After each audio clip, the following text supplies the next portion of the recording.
Hi friends, hello. ఈరోజు మీకైతే ఒక అద్భుతమైన ప్రదేశాన్ని చూపించబోతున్నాను. దాన్ని చూశాక మీరు కూడా అవాక్కవుతారు, ఆశ్చర్యపడి ఇలాంటి ప్రదేశం ఇక్కడ ఉందా అని మీరు కూడా ఆలోచిస్తారు. ఈ ప్రదేశాన్ని అయితే మీకు చూపించబోతున్నాను. పదండి వెళ్దాం. క్లైమేట్ అయితే ఇక్కడ కేక మొత్తం వేరే ఉంది. ఈ ప్రదేశం ఏంటంటే ఇది చారిత్రకంగా ఉంది. దీని వెంబడ హిస్టరీ ఉంది. మరియు ఇది జాలీ చేయడానికి, ఎంజాయ్ చేయడానికి కూడా మంచి ప్రదేశం. ఇక్కడ వాటర్ అయితే ఎంత అద్భుతంగా ఉంటాయో ఒకసారి మీరు వచ్చి దిగితేనే అర్థమవుతుంది. ఫ్రెండ్స్, మనమైతే ఇప్పుడు మళ్ళీ నేను చెప్పినటువంటి ఇప్పుడు రామాలయంకి వచ్చినాం. తడుపగల్ గంగలోని రామాలయం. ఇది చాలా చరిత్ర గల ప్రదేశం అండి. మీకు చూపిస్తాను.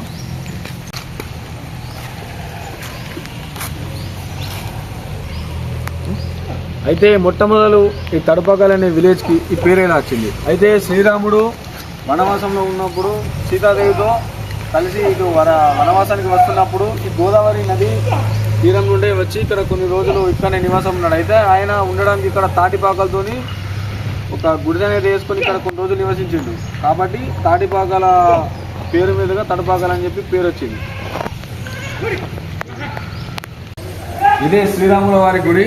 ఇక్కడ ప్రతి శుక్రవారము చాలా మంది భక్తులు వందలాదిగా వచ్చి ఇక్కడ భక్తి శ్రద్ధలతో ఇక్కడ స్వామివారిని దర్శించుకొని వెళ్తారు. ఎంతో మంది ఇక్కడ తీసుకున్న వంట చేసుకోవడానికి కూడా ఇక్కడ కనబడుతున్న ప్రదేశం ఏది ఉందో ఇక్కడనే వంట చేసుకొని తిని వాళ్ళు ఆ గంగకి వెళ్ళి గంగ స్నానం చేసి మొక్కు తీర్చుకొని వెళ్తూ ఉంటారు. ఈ గుడిని అయితే మీకు కనబడుతుందా? ఇక్కడ కొంచెం ముందు కోసం మీకు కనబడుతుందా? రాములవారి విగ్రహం ఇందులో గర్భగుడిలో ఉంది.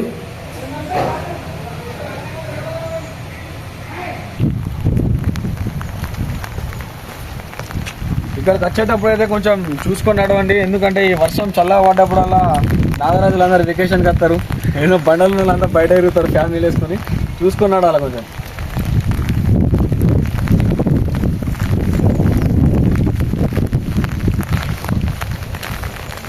అయితే ఇది ప్రాచీన ఒక హనుమాన్ టెంపుల్. ఇది రాతి కట్టడం. అయితే గంగా ఫ్లో ఎక్కువ వచ్చినప్పుడు ఎస్ఆర్ఎస్ నుంచి నీళ్ళు వచ్చినప్పుడు ఇది దాదాపు మునిగిపోతుంది. కానీ ఎన్నిసార్లు మునిగిపోయినా కూడా ఈ కట్టడం అనేది చెక్కు చెదరకుండా అలాగే ఉంది. అది దీని అద్భుతం. అయితే లోపల హనుమాన్ విగ్రహం కూడా ఉంటుంది. ఇక్కడ ముందర వచ్చేసి శివలింగము నంది ఉంది. ఆ లోపల అయితే చీకట్లో హనుమాన్ ఉంటుంది.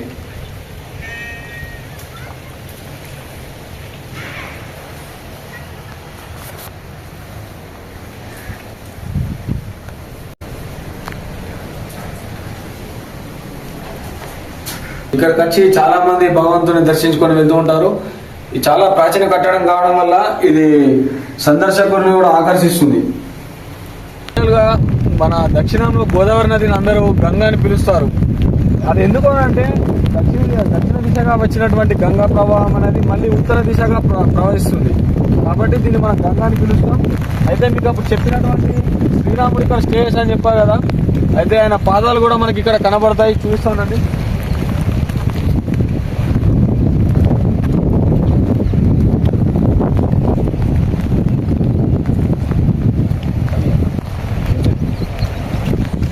కనబడుతుందా? ఇదే శ్రీరాముడి పాదాలు. ఆయన నడిచినప్పుడు ఇక్కడ ఆయన పాదాలు అనేటి ముద్ర ఉన్నాయి ఇక్కడనే. అయితే గంగానేమో అక్కడికి వస్తుంది. ఇక్కడికి వచ్చేదంతా ఇదంతా వాగు.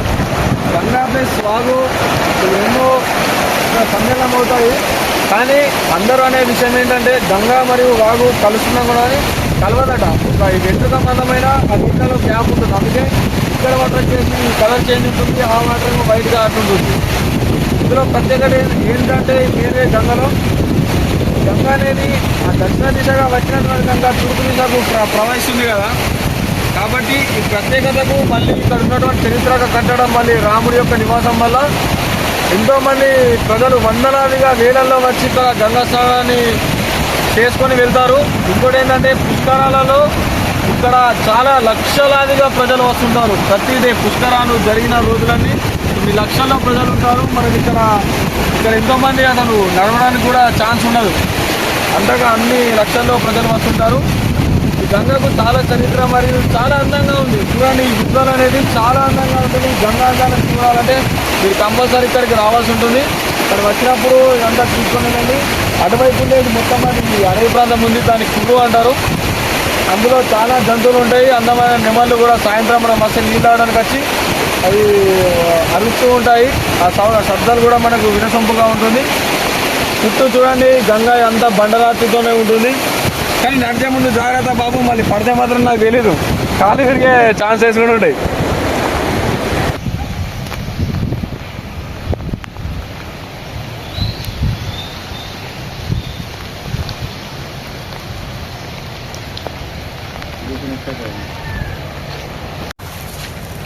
ఈ గుడి వచ్చేసి నారాయణ మహారాజ్ గారి గుడి అండి. ఇక్కడ మహారాజ్ గారు 1900 సంవత్సరంలో నారాయణ మహారాజ్ గారు ఈ గోదావరి నదీ తీరాన్ని వచ్చి ఇక్కడనే కూర్చుంటుండే.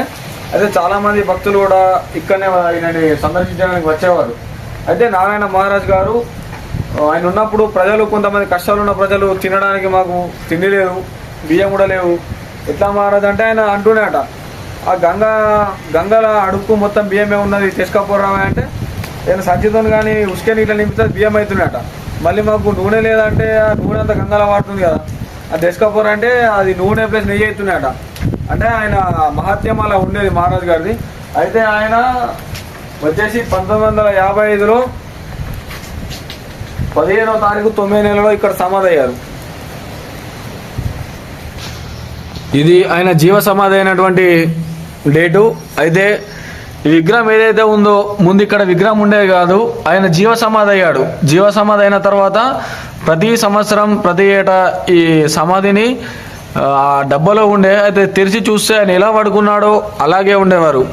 అంటారు కదా చరిత్రకులు ఏంటంటే మనిషిలా బతికిన వాడిని మట్టి కూడా ముట్టదు అన్నట్టు, చెక్కు చెదరకుండా ఆయన శరీరం అలాగే ఉండేది. తర్వాత విగ్రహాన్ని అయితే కట్టారు. చూసారా, ఇక్కడికి వచ్చినప్పుడు ఈ మహారాజ్ గుడిని కూడా మీరు సందర్శించగలరు. ఈ గంగలో అయితే చాలా మంచి విజువల్ ఉంది. Thank you for watching these videos.